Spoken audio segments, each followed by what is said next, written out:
most solar PV systems here in Australia now have a smart meter that's transmitting, interval data related to their power and energy consumption. So we can actually look at that data and detect when systems aren't operating as they should. So more or less, we mine this huge amount of data that these utilities now have and work out where these problems are isolated to. So we put this basically into a reporting feature in the platform, and we can serve that up to our electrical utility clients so they can see within seconds exactly where these problems are. Hello everyone, welcome back to another episode of CleanTechies, the podcast. This is episode 36, and we are going to be talking today with Brendan Banfield, who is the CEO and co-founder of Gridsight. Gridsight is a company that is basically taking data that utilities are often already collecting and helping them to create better solutions on how to basically manage the utility and how the utility interacts with distributed energy resources that the grid has. So for those not familiar with those terminologies, that would be referring to residential solar, right? Solar on top of just average people's rooftops, right? It obviously produces a lot of energy, and it's not necessarily it's kind of a bit sporadic. So this kind of data is able to help them increase the efficiency that they work together. So it's a really kind of fascinating type of area that they're looking in. I think really interesting solutions they're providing. So very interesting conversation. I think it was also kind of timely to release this roughly a year after the prolonged electricity outage in ERCOT back in February of 2021. So I thought it was maybe a nice timing there. But anyways, before we get into the show, I do want to make mention to our sponsors, Next Wave Partners. As always, this podcast is made possible and sponsored by them. So Next Wave are experts in the talent acquisition and recruitment space across climate tech, renewables, ESG, and ESG globally. So if your team is growing or you're looking to make a career change, please consider reaching out to Next Wave. You can do that a few different ways. Mainly go to their website at next-wavepartners.com. You can also reach out to one of their consultants directly via their LinkedIn page. You can find the best consultant suited to speak with you there. But again, big thanks to NextWave for making this possible. So without any further delay, let's get into the conversation. All right, welcome to the podcast. How are you doing today? Yeah, I'm good, thanks, Silas. How are you? I'm great. Well, I guess why don't we start with why don't you just give us a quick introduction to yourself and kind of what you're doing right now, and then we'll go into your backstory from there. Yeah, sure. So my name's Brendan. So I'm the co-founder and CEO at Gridsight. So at Gridsight, we're basically a software company, and we're building the software infrastructure that allows electrical utilities to realize the decentralized and decarbonized grid of the future. So I'm not sure if you're aware, but Australia has some of the most, I guess, significant amounts of solar in the entire world. So around 1 in 4 houses here in Australia actually has a PV system, and that's basically the most per capita solar in the entire world. So, here in Australia, we have around 800 watts of installed solar per person. And that's like 8 times the world average. So comparing that to somewhere like the US, I think they have around 230 watts of installed solar per person. Even a place like California, where renewables are, ubiquitous, there's, even around 700 watts there. So we're kind of really leading the charge here in Australia in that sense. So from a sustainability standpoint, that's excellent. But what's actually happening is we're starting to see some issues with grid reliability in areas where there's huge amounts of solar PV. So at its crux, at its core, Gridsight's basically assisting these utilities by, identifying these problems that solar can be causing and trying to find solutions so we can get more solar on the grid. Yeah. So could you, I guess, there's a couple of things there I'd be interested to unpack, but maybe first we'd be keen to understand, how did you kind of end up into this journey? What was your backstory, and how did you become interested in solving this problem in the first place? Yeah, for sure. So my background is an electrical engineer. So I studied just a bachelor's of electrical engineering quite a few years ago. And during that time, I was kind of lucky enough to get an internship with an electrical utility called Evo Energy here in Australia. So that gave me some really good background around, how these utilities operate and I guess some of the challenges that they're facing. So every summer I'd work for this utility, and I was getting exposed to some of these problems even back then. So this was around, 2013, 2014, with some of these problems that solar was beginning to cause on the grid. So from that, I actually started to do my undergraduate thesis on this problem, looking at how we can manage solar in a better way to I guess, get more solar on the grid and improve this reliability. So that went really well. And from there, I finished my bachelor's degree and really wanted to, I guess, transition to the renewable space. That's really where my interest was kind of falling. And I got in contact with a member from the university who said that our university was participating in what's known as the solar decathlon again. So this was the second time my university was doing it, where essentially we build a smart solar powered house here in Australia, and then we take it to another country to compete against other universities from all around the world. So in my instance, we were taking the house to Dubai, and I saw this as, I guess, the perfect opportunity to put some of my, knowledge I'd learned through my bachelor's into practice, and actually being to, undertake a PhD related to renewables and work on a physical house where I kind of got to get my hands dirty. So that was, I guess, the perfect opportunity for me to really dive deeper into the technical sides of, solar PV and batteries and distributed energy resources in residential buildings. So yeah, I was a team leader on that project. We built the house here in Australia. It was called the Desert Rose House. And we took it all the way over to Dubai and rebuilt it there in 2 weeks, and then competed against 15 other teams from all around the world. So that was, an excellent experience. We actually managed to get second place in that competition, which was really, really good. A lot of hard work went into that. And then the house got brought back to Australia and rebuilt here. So after the solar decathlon, I kind of was just finishing off my PhD. I was running a lot of experiments on the house, doing a lot of testing around exactly what we were discussing, how to control solar batteries, air conditioning systems to not only benefit the people living in the home, but the grid as well. And during that time, I was doing a lot of analytics with, grid data. I was doing a lot of experiments within a microgrid at my university. And I was kind of coming to the realization that there's, a lot better ways you can actually model the grid and model these systems on the grid using just, raw voltage and power data you can get from, regular meters, as opposed to these kind of more old school, I guess, mathematical methodologies that they often use. So I had this kind of idea that, there's definitely something here. And I know that there's a lot more metering going on these networks that isn't really being used to its fullest potential. So I got in contact with my best friend and now co-founder, Kurt, who's done a couple of startups before, and was basically explaining what I was doing with my PhD. And he was like, I think there's a business here. Like, let's do it. And that was more or less how Gridsight was born. Interesting. So I guess there's a lot of things I'm keen to understand. I think Australia presents a good example to learn from. You mentioned that Sure. You have the highest amount of solar per capita there. Do you have any insight as to how that came to be? How did that much adoption become kind of widely spread? Yeah, great question. So it really started around, I believe it was in 2010 or 2011. So the government brought in these really large incentives to put solar PV on your house. So at that time, people were paying around 20 cents a kilowatt hour for the electricity they get from the grid. But the government was bringing in incentives that would pay you 60 cents, so triple, for putting electricity back on the grid from a solar PV system. So this led to just widespread adoption, throughout the whole country, because people were thinking, I can get 3 times as much money than I'm paying for this energy. Like, what an excellent deal. So that really drove the initial, I guess, spike in installations. And from there, it kind of just, I think a combination of, so just for a bit of context, those incentives ended up stopping just because I don't think the government could afford it anymore. Yeah. But the cost of solar PV systems continued to drop. So, the price of a PV system now, you can get a really solid size system around maybe 8 kilowatts on your roof for a few $1,000s Australian. So I think a combination of that initial jump and now the continuing falling prices of solar has just made it such a, such a viable investment. Plus we have, here in Australia, there's so much solar resource, lots of sun down here. So it makes a lot of sense to put people to put PV systems on their houses. Yeah, so I mean, okay, that makes a lot of sense. I think that'll be interesting to see how it plays out. I think you mentioned California, right? They have a lot of incentives. There's a big battle right now to keep their incentives. I think there might be a bill in the balance at the moment, but I don't know. It might already be resolved by the time this comes out. We'll see.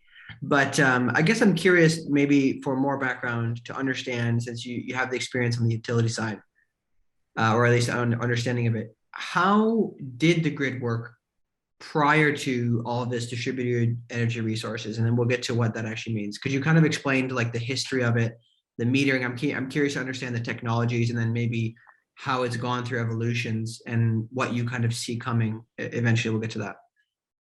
Yeah, excellent question. So traditionally, the grid was just built for more or less the one-way flow of power. So essentially, at the very start of the network, you'd have a large generator, whether that's like a coal-fired power station, whatever it may be, which produces the energy, which gets transmitted over, large transmission lines that everyone sees kind of along highways and that sort of thing. That would go into a substation, which would distribute it, throughout the residential and kind of commercial areas, and then it would finally end up in someone's house where that power is being used. So that was just always the one-way flow of power. And traditionally, I'm not sure if it's the exact same in the US, but particularly here in Australia, the utilities here would really only care about what was happening up to what's called the medium voltage network. So things up to around 11,000 volts, and everything further downstream from that, which is where everyone's houses are connected, they more or less weren't too worried because everything there just worked. It wasn't too complex, and more or less, it was safe to just assume that everything's going to be fine that side of the network, which is kind of a twofold problem because, basically it meant that there wasn't a whole lot of data recorded for those parts of the network over the years because they just didn't really care.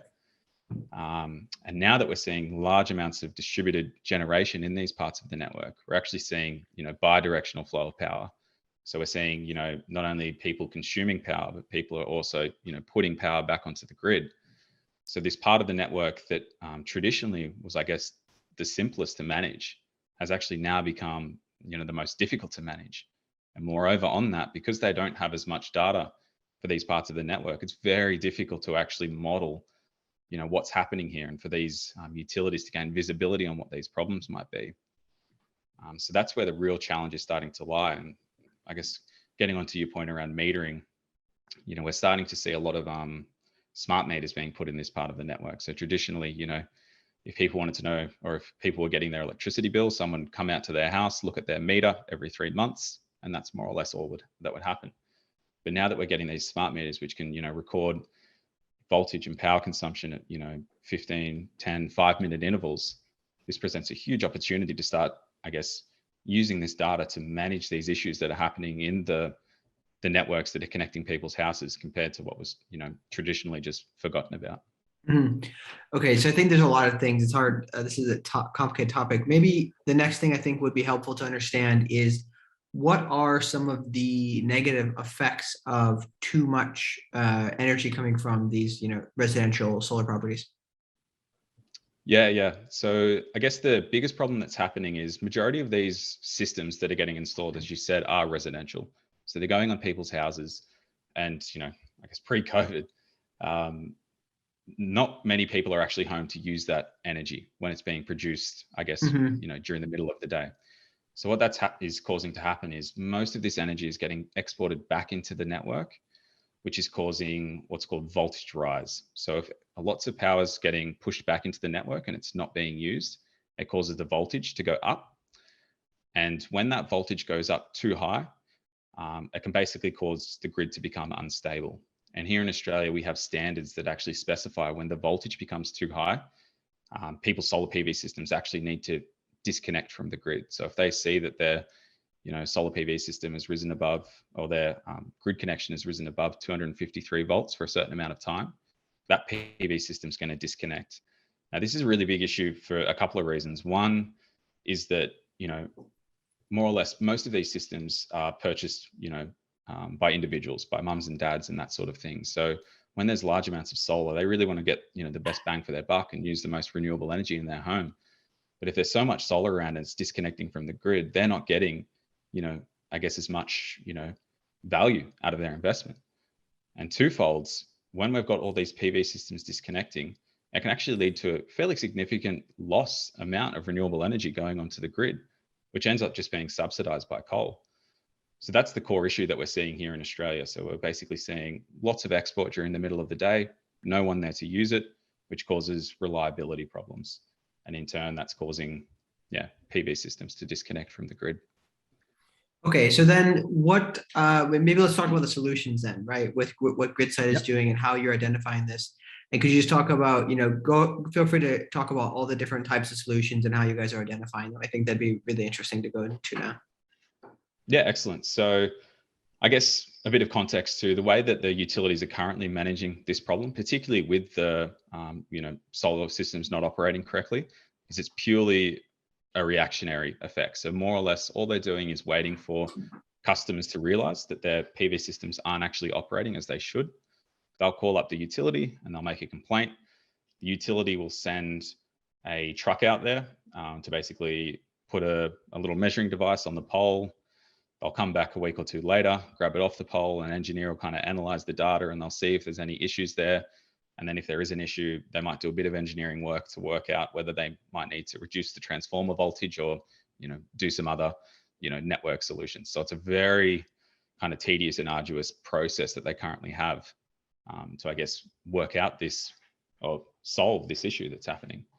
So what we're doing at Gridsight is we're taking the data from people's smart meters. So the real benefit here, particularly in Australia, is that most solar PV systems here in Australia now have a smart meter that's transmitting, interval data related to their power and energy consumption. So we can actually look at that data and detect when systems aren't operating as they should. So more or less, we mine this huge amount of data that these utilities now have and work out where these problems are isolated to. So we put this basically into a reporting feature in the platform, and we can serve that up to our electrical utility clients. They can see within seconds exactly where these problems are. So that's the first step, is just determining where the issues are and where the most severe issues are. And then twofold on that, we're also looking at the solutions around how we can mitigate these issues. So in our platform, we have the ability to determine, optimal tap settings of transformers that might be, their voltage is too high at the transformer. Or often we find that what can happen is a lot of these PV systems will get installed on the same phase. So here in Australia, we have 3 phases for the low voltage connections. If you have, all the PV installed on the same phase, which can sometimes happen, it means the voltage is going really high on one phase, but not the others. So we can actually look at how we can spread that PV across evenly all 3 phases, which usually mitigates the issue. And then thirdly, there's a lot of, talk here in Australia about some more, dynamic and more advanced control strategies that can be used to help mitigate these problems. And one of the key ones is this idea of a dynamic operating envelope, which is basically where you're able to limit the amount of export by PV systems based on, the conditions of the grid, the weather conditions. So you can try and maximize how much renewable is going on the grid while trying to ensure that nothing cuts out. We're maintaining that amount of reliability. So Gridsight itself, we're not participating, or we're not doing any of that control just yet, but I think it's something, we'll definitely be, contributing to down the track. Yeah. I guess this is fascinating. I think this is a super complicated topic, right? This entire transmission space is not easy to understand, especially for non-engineers. But I think I'm curious to understand what about the possibility of microgrids in general? Maybe give people an idea of what a microgrid is first, but I'm curious, generally speaking, on the future of breaking up the larger grid into more robust or manageable microgrids that can autonomously manage each other. And if you just want to talk about that and give us kind of some insight there, would be great. Yeah, for sure. So there's kind of lots of different definitions for microgrid, but the one I kind of lean on is, it's a kind of decentralized grid that can be disconnected from the main greater grid and still operate exactly as you said, reliably and under its own, functions and its own power and that sort of thing. So I think there is certainly a lot of validity there. So we have quite a lot of isolated microgrids here in Australia. So there's lots of, areas out in the desert where we have really small towns that, it just makes no sense to get large transmission lines out there. So they're these isolated microgrids. But yeah, they're seeing these problems of, managing these large amounts of decentralized renewables. So I really think for the microgrid idea, the core functionality that's going to make them more feasible is this idea of coordinated control and this idea of being able to manage these several decentralized resources in a distributed way that can try and, ensure that the most amount of renewable energy technology is being used, while still maintaining reliability. And that's kind of the key issue that hasn't really seen, I think, massive takeoff from the the microgrid space is this idea of reliability. It's a very complex problem keeping a grid up and running, particularly a very small grid that has, what's called a small amount of inertia. So there's no real big generators, just keeping the system chugging along. So when you've got lots and lots of little inverter systems that are affected by solar and, wind turbines that are affected by wind, all these things, the intermittency of these technologies, that's where the real challenge lies. But I think there is a lot of opportunity there that I think should be leveraged a lot more.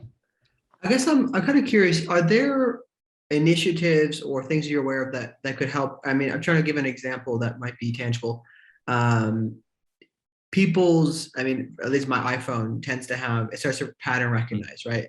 When I'm like, what kind of day is it? Battery usage, but it also does like, it'll make suggested apps to open it, etc. Are there companies or anything doing something similar for the grid, kind of as if it's one system saying, hey, here are the patterns we're recognizing, maybe combining with weather for these small grids and helping them to prepare for these things so they can, if there's a big battery connected, that they can start to learn how to automatically discharge it. Are there companies doing that? Yeah. So that is a very topical area. So my research was very much based around exactly that. So I was looking at how you can, predict the consumption of the power in the home and combine that with the weather to try and get the most reliability out of all these different systems you have in a house, like an air conditioning, solar, batteries, these sorts of things. So there's certainly companies here in Australia. So there's lots of, VPPs or virtual power plants that are getting started, which kind of look at aggregating large amounts of technologies. So here in Australia, there's one company called Switched In that's doing this large amount of aggregation where they can talk to different, technologies, whether it's a battery, solar, electric vehicle charger. What we have found, so particularly what we're doing here at Gridsight, a lot of the grid isn't quite yet up to speed with able to getting this level of kind of real-time data to be able to perform these functions. So the problem with this sort of advanced control is you need, large amounts of real-time data coming in. So you need to know exactly what's happening within the state of the network, which is certainly possible, but it just might require, large installations of additional metering and that sort of thing. But it's certainly something that I think is where the transition is heading. And this idea of kind of decentralized and, decarbonized grids will require exactly that sort of management of these assets. So we'd definitely like to get into that space down the track. And we've already started to look at some trials just purely kind of offline of how we can, so we've got a trial coming up looking at an isolated microgrid with a large amount of solar and how we can, manage this solar, look at what the weather's doing and look at what the load is on the microgrid to try and figure out the best way to reliably operate that microgrid. So it's definitely in the pipeline, and I think it's actually probably the key to this transition. It's just, I think a lot of these utilities first need to figure out where the problems are and tackle that low-hanging fruit. And then from there, we can start looking at those more advanced solutions in the pockets where there really are some severe issues. Yeah, because I just want to make sure, maybe give a visualization here. It's almost as if, if you're looking at it like say it's a tree, right? And at the base of the tree is the generation plants, or at least the key generation plants, right? And as you go up, you have more and more branches that become smaller and smaller branches. Your work is looking at maybe some of the more mainstream branches and identifying, okay, this pocket here has this energy usage issues, and going as far as you can without going to the individual house, of course. And then eventually the reality is that we need to get meters on the very, very minuscule ends, right? Down to the very tiny data. Is that correct? Yeah, so we do go all the way to the household. We even go we even do some disaggregation of the household load. So we can extract, where there's batteries, where there's PV system, where there's electric vehicles, and kind of pull that data out. But a lot of that, we start all the way right down basically within the people's house behind the meter assets. But then one of the real benefits we do is we kind of aggregate up from there. So utility typically won't go out, unless there's something really severe happening, they won't go out and fix a house on a person by person basis, more or less. They'll kind of see where a pocketed problem might be and try and get, as much, bang for their buck in one foul swoop. So we're kind of going all the way behind the meter, but then aggregating up and saying, here's this larger pockets that if you're able to kind of address these problems, you can solve, significant amount of issues related to, renewable energy integration for a large portion of your customer base. And so what are some of the main, I guess, the main solutions that exist now, aside from maybe upgrading the grid and transitioning some of the wires? Like, are there any other solutions with batteries or anything like that that can be really very helpful to help solve these issues? Yeah. So that's a very topical area here in Australia at the moment. So as you said, one of the big ones is kind of community batteries. So there's lots of kind of larger scale batteries going in the order of 250 kilowatt hours. So more or less 10 times or even more, 20 times what a traditional kind of household battery could store. So they're being put in communities where there's large amounts of solar. So instead of everyone having their own battery, we have this kind of community battery that can help absorb a lot of this excess solar that's going into the grid. So that's a really popular one that's starting to get a lot of traction, and there's a lot of trials here in Australia as well. Another big one is what I mentioned before, is this idea of dynamic operating envelopes, or being able to, say to a solar PV system, majority of the year, maybe it's fine for it to export 2 kilowatts, but 1 or 2 sunny days a year where the grid's a bit congested, they might wind that export down to 5 kilowatts, say. So that's getting a lot of traction and a lot of trials here in Australia as well. And I guess, a final one, which is also getting a lot of attention here in Australia, is this idea of basically, we call it here a solar sponge. So it's basically using some load on the network to soak up some of that excess generation from the PV systems. So what a lot of these electrical utilities are trying is using their controlled hot water loads. So here in Australia, there's large amounts of residential hot water heaters that basically traditionally, they turn on between 10 at night and 1 in the morning when the electricity prices are nice and low. But what a lot of these utilities are looking at is, hey, maybe we can turn this on during the middle of the day and can actually, for free, soak up some of this excess generation from the solar PV. So that's starting to gain a lot of traction here. And the beauty of that technology as well is it already exists. Like, it's already out there in the network. It's just a matter of figuring out when the best times to shift this hot water unit heating load to be able to soak up that excess solar. So that's one I'm particularly interested in as well, just because, as I mentioned before, we really want to target this low-hanging fruit that can kind of be implemented today to really start solving this problem and ensure we can keep driving home this amount of solar PV that's on the grid. I mean, this is fascinating. I think this idea, the entire idea of getting the data so that everybody can see it, and that you can, say for example, the utility just makes it public, right? Makes this data available. Somebody might come along and develop a software that says, hey, here's a way for a homeowner to hook up their smart home to the data that we have and say, okay, hey, it'll automatically communicate with those things to do things such as charging, heating up the water, or maybe charging their vehicles or whatnot. I just find this fascinating, this idea of partnership with the, traditionally, how many people really interact with their utility, right? Like on a regular basis, aside from paying their bill, right? I think this is fascinating. There's a lot of things I'd be keen to understand here. One big question I have is, what does in terms of like monetarily, how much money are you able to save utilities through this work? Like, what's the return on investment for them?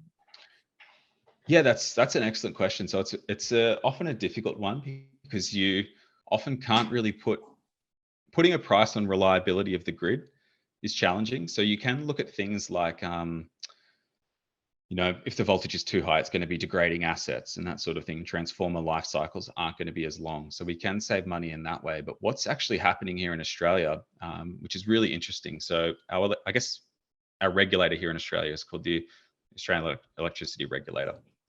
They're actually bringing out a rule that basically is going to put a price on this idea of, it's called the customer export curtailment value. So what that means simply is the Australian regulator is going to put a cost on this amount of lost energy or the amount of renewable energy that's being lost as a result of too much solar. So what that is going to mean is that, and we're surfacing this in our platform. So we're mining the data and figuring out how much this energy is being lost. It means now that these utilities can put a dollar figure on the effect it's having on their customer base. So basically what they can say, just say, Gridsight finds that there's a significant amount of lost generation in this one suburb. The AER is going to give a dollar figure per megawatt hour for that value, and just say, in our platform, we surface those insights. Then that utility can go back to the regulator and say, hey, we've lost this much energy in this region. Based on that dollar figure, we want to invest in a community battery, or we want to invest in, a virtual power plant, or whatever it may be. So this, I think, figure is going to be a real game changer and allow these utilities to, I guess, put a lot of value on the renewable energy that's going into the grid, and also put, a lot of benefit back to the customers. Because at the end of the day, it's the customers at the edge of the network who are really losing out here. So for anything that can kind of give them benefits and ensure that, this continual rise of distributed generation is going onto the edge of the network, we think it's a great thing. So that's a real interesting one that's just coming up this year. That's kind of that's pretty interesting. So it's not even as much about how much money you can save. It's about actually identifying how much money is being missed out, or how much value is not being created. Exactly. It's basically looking at what impact are you having on your customer base by the network not operating correctly.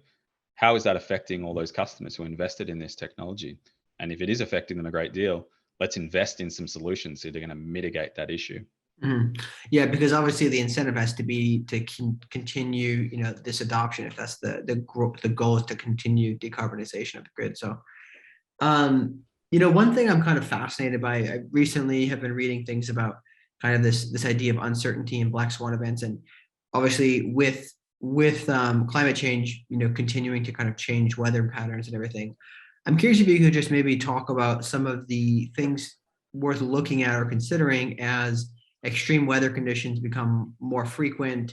I mean, I'm sure you're familiar with the situation that happened this time last year in Texas, right? These type of situations where I don't know if you say grid elasticity is needed, and rather than having things just kind of on the very edge of, hey, it works, it's fine, making it very robust, so maybe the transmission lines can carry more energy than normal or than they need to. Like, could you just talk about this idea of having a robust grid that can handle different fluctuations, whether that's migration of folks from one part of the country to another, whether it's extreme weather patterns? I just want to hear your thoughts on this. Yeah, that's a real interesting one. So Gridsight itself, we don't target as much the issues that are happening as a result of these, extreme weather events. Obviously, they're really severe. Like, we have pretty significant. So two years ago in Australia, we had some really severe bushfires that, were taking out large portions of the electricity network and that sort of thing. So it's certainly a problem that, here in Australia, similar to, California and Texas, that's being addressed. I think one of the big benefits here for that sort of reliability is things like big batteries. So we have one here in Australia. So I think one of the biggest in the world in South Australia from Tesla. So these big batteries can often come online in a second to provide that reliability. So I think it might have been a bit over 12 months ago, we had a large generator, so a large coal-fired power plant actually completely go offline here in Australia. And if that big battery wasn't there, so that big battery instantly came back online to supply that amount of lost power and get the frequency back up in the system. And if that wasn't there, I think we would have had hundreds of thousands of customers go black. So I think there needs to be a lot of thought for putting into those kind of essential services that are required to, keep the grid operating if under these severe conditions. So whether that is, big batteries or, other generators, whatever they may be, to support the grid. And I think what we were talking about before, taking a bit of a data-driven approach to, trying to predict when these instances are going to happen. So if we're getting, a large weather front coming through or whatever it may be, or there's, severe, heat warnings or whatever it may be, I think there needs to be a lot of thought into how we kind of use data to predict when these instances are going to happen, and then try and plan for that as best we can with the infrastructure that's available. Yeah, I think that's interesting. I think something I've noticed, especially with some of the things I've read recently, is that it seems as though with all of our prediction tools, we tend to think, oh, wait, we can measure these things going forward. We're just going to build maybe a little bit more than we need, rather than building something that's more robust and can handle it. And I'm just fascinated by this idea of kind of building, I don't know if you could give an example of like building a machine that's like a really tough tank rather than something that's very, it gets the job done, but it's not going to be lasting a long time. But of course, then there's the other issue, right? You have less flexibility. If you're building something stronger, typically you can't just change it out and move to another hardware. So I think this is fascinating. Are there any other points, kind of technically speaking, that you want to bring up about what you guys are doing here? Because I think I want to move on maybe to some more of like the educational background and pieces with the talent market. Yeah, sure. So that's kind of at the crux of what we're doing. So our primary goal, as I said, is building this software infrastructure for the decentralized and decarbonized grid. So everything around that at the moment is focused on these, edge connected distributed energy resources. So one interesting thing that we're actually also doing, so we're not only working here in Australia, but we've got clients in New Zealand as well. And they've actually don't have as much solar PV, but they're starting to get huge amounts of electric vehicles on the grid. So we're actually starting to look at the problem from the other end of the spectrum as well. So, here in Australia, we have large amounts of solar, which are exporting huge amounts of power back into the grid. Conversely, what we're seeing with our New Zealand clients is they actually have large amounts of electric vehicle chargers that are pulling from the grid during those evening hours. So it's an interesting problem. It's almost like a similar problem, just other ends of the spectrum. Mm-hmm. So we've been really interested in looking at that and how we can kind of, as I said, disaggregate some of this electric vehicle charging load from people's houses and see what effect that's having on the grid, and how if potentially, these utilities could look at, mechanisms to shift some of this electric vehicle charging load, how it can improve the overall reliability of the network. So that's a really exciting one that we've got in the pipeline at the moment. Yeah. Actually, this brings me to one thing we didn't really talk about is what is if a utility, say for example, some utility in the US wants to implement your software, what does the Yeah. setup process look like? Is it pretty straightforward to do this? Is this data that's typically there? They just need to utilize it? Yeah, so we use pretty much the most common data sources from utilities you can find. So our primary data that we ingest, like we're very data agnostic, more or less, we'll take anything we get. We can be really flexible in that sense. But the two primary data sources that we have in our platform are basically smart meter data. So data from people's houses, just the smart meter that typically records voltage and power. Even if it's just recording kind of energy intervals, we can still use it. And then the geographical information system data. So that's more or less just the network topology, the map of the network. And basically, a good 90% of our insights can be just derived purely off that data. So yeah, that's kind of where we realize there's such a huge opportunity, because these, electrical utilities for so long, they weren't equipped for being, a data analytics and I guess data science company, right? So they were just there to make sure that the lights stay on and keep the infrastructure standing up. And all of a sudden, they're hit with smart meters and they're getting terabytes upon terabytes of data that they just really don't know what to do with. So we're trying to basically unlock a lot of that value from these parts of the network, because we think this data has huge amounts of value that just needs to be, surfaced with the right insights. Yeah, to me, this is fascinating. I've worked with some utilities, and it's interesting that they're essentially, kind of akin to governments, right? It's not a particularly quick moving place, but I've seen some utilities that are doing very interesting things, and it's interesting to see that they will start to do this, right? It has to become actually some of the most leading, like they have to be leading in terms of technology. Yeah. I think, So here in Australia, for example, I was just going to say, here in Australia, for example, there's very similar thing. There's quite a broad range of the spectrum in terms of how advanced they are. So in Victoria, which is a state south of where we are in Sydney, they've had pretty much full smart meter coverage for close to 10 years now, like 100% of customers.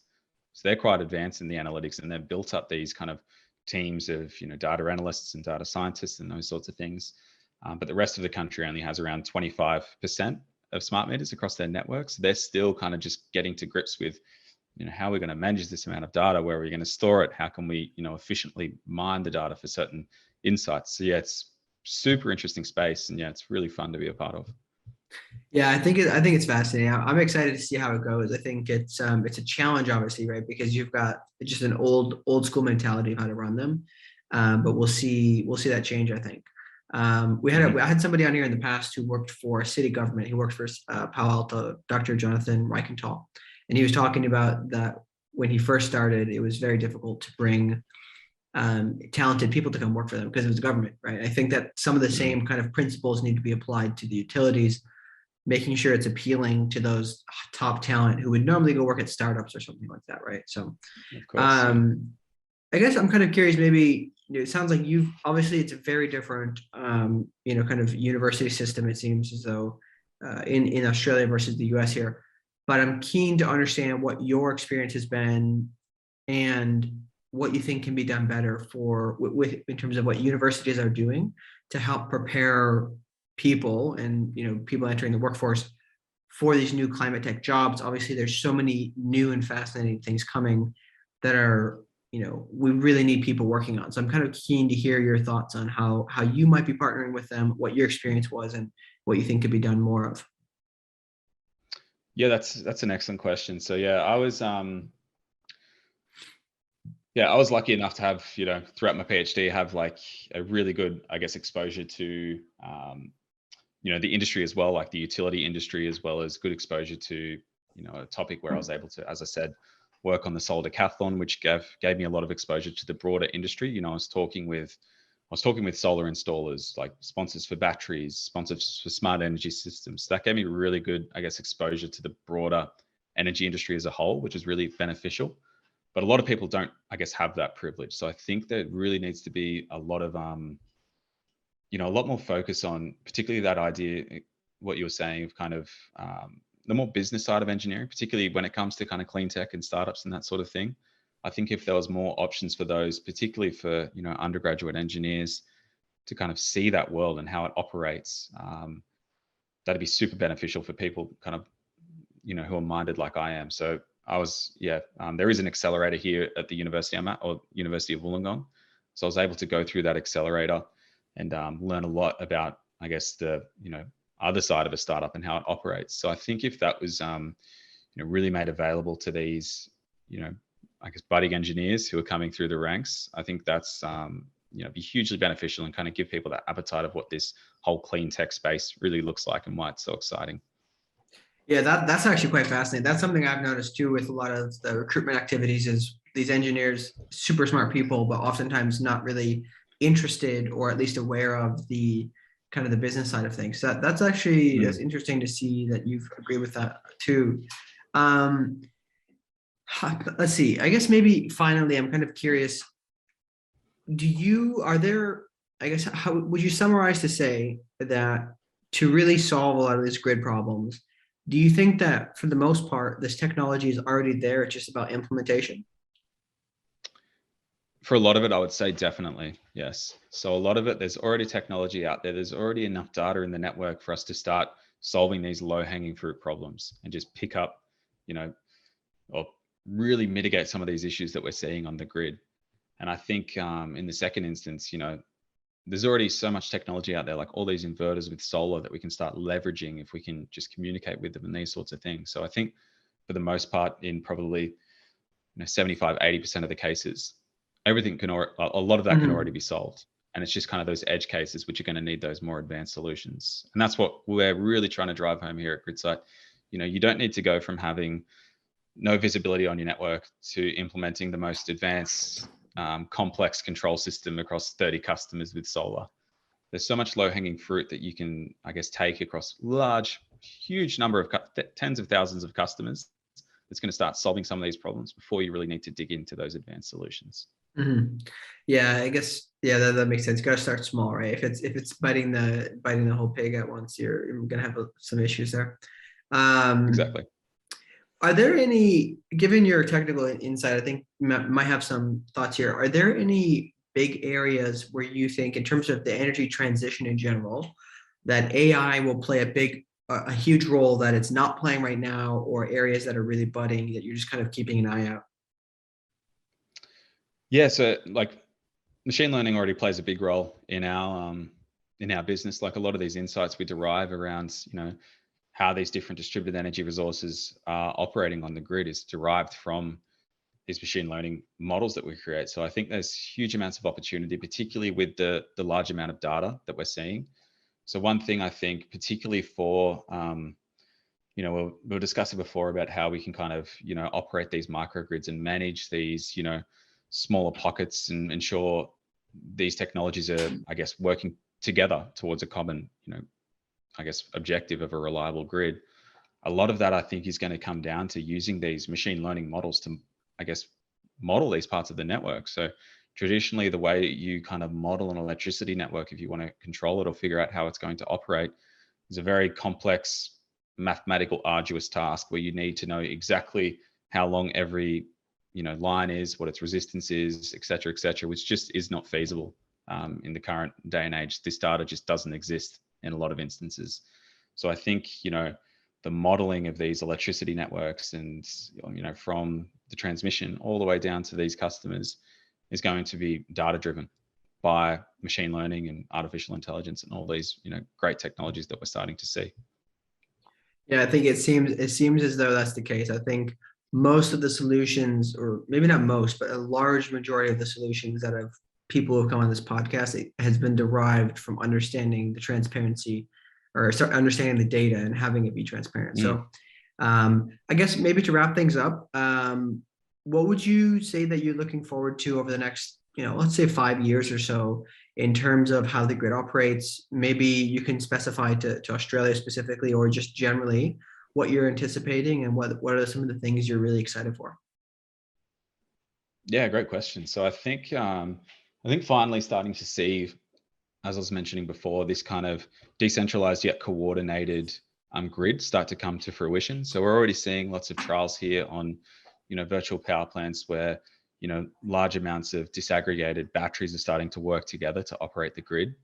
I'm really excited to see that continue to happen, where we kind of, move away from these large centralized generators and just start to see these more decentralized pockets of renewables that can, operate in unison and ensure the grid remains reliable and within the limits that are specified. So I think for me that's the most exciting thing for me, and that's really what kind of drove me into doing a PhD as well, was looking at we have all these awesome technologies in these people's houses, whether it's batteries and solar and smart air conditioning systems, all these things. Let's start leveraging those to not only benefit the houses but also benefit the grid and the community as well.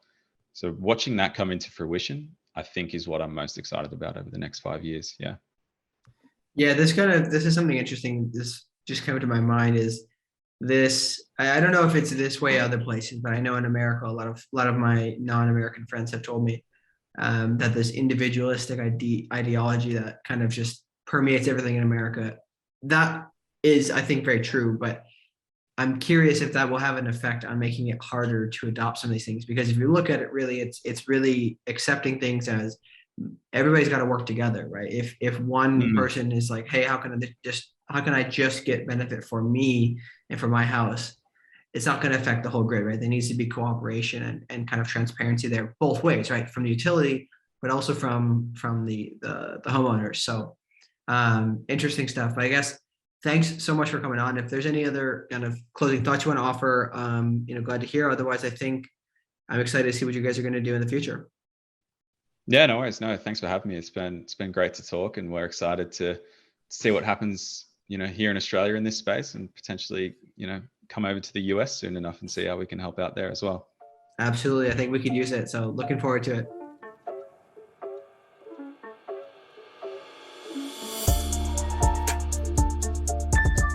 All right, everybody. Thank you so much for joining us on today's episode. Really hope you enjoyed the conversation with Brendan. If you did enjoy it, please, and you want to continue hearing more of these episodes, do subscribe and turn on notifications to be made aware. We used to be releasing a lot more regularly on Thursdays, but the release schedule has been a little bit more sporadic. I've been pretty busy with work, but want to keep them coming at least weekly. So turn on the notifications to be made aware. Typically, there'll be one coming out every week. So you can just kind of peek back here when you get a chance. If you are listening on Apple Podcasts, really do appreciate that you rate and review us. It really helps us to get greater reach, a lot more than you realize. And of course, we always ask, the whole point of this show is to help kind of spread the word about the climate technologies out there that are just better for the world, right? So please do share this with somebody who might find it interesting. Potentially, some people who work at a utility and could really stand to use kind of technology like this. So I think there's a lot of value in sharing it with our networks and kind of helping to actually increase the speed of change in the industry. So you can do that. If you want to get more involved, you can also join our Slack channel and chat with other professionals in the climate tech space. Of course, you can subscribe to the newsletter, which comes out every month on the 27th. And then, of course, it's probably worthwhile reaching out to Brendan and connecting with him on LinkedIn. Maybe look into the Gridsight website a little bit more to learn about their technologies if it fascinates you. And of course, if you have any questions, you can reach out to me on Twitter. I'm always available there, or LinkedIn as well. But again, thank you so much for joining. Next week, we will be hearing in the next episode, we will be hearing from Tara Gupta at Map Collective. So look forward to that in the near future. But thank you again so much for joining us on this episode of CleanTechies, the podcast.